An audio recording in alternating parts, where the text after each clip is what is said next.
kalsada unang nakita ang mundo.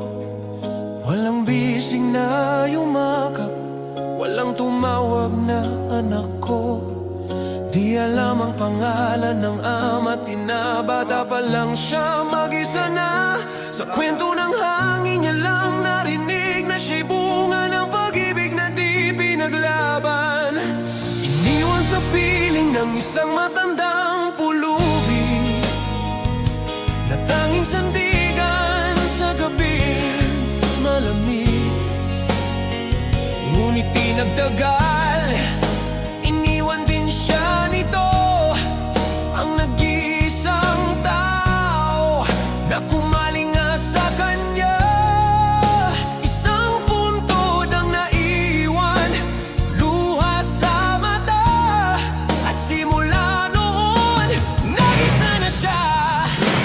Batang namulat mag-isa sa mundo, lumaking walang tahanan, hindi buo ang pagkatao.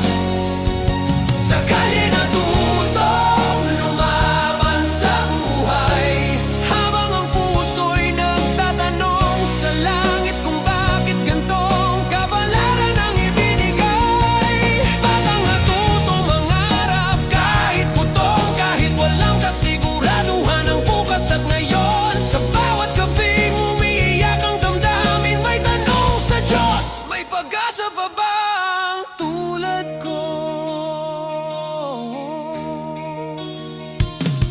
Sa umaga, kamay na nanginginig sa panlilimos. Minsan may barya, madalas ay wala halos. May mga araw na ang sikmura'y umiiyak, pero mas masakit ang pusong nangungulila.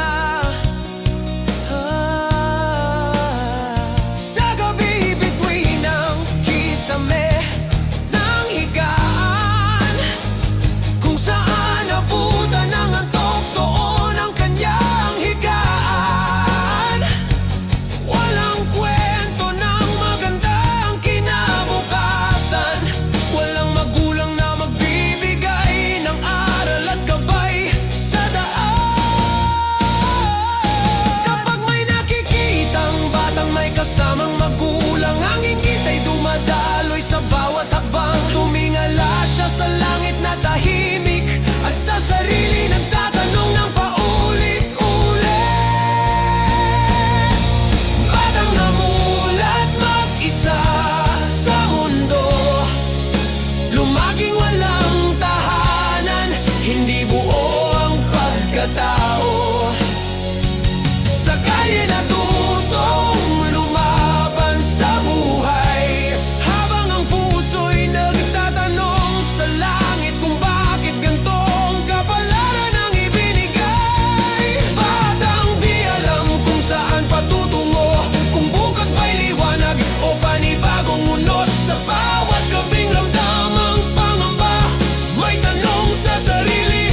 Sa luha ng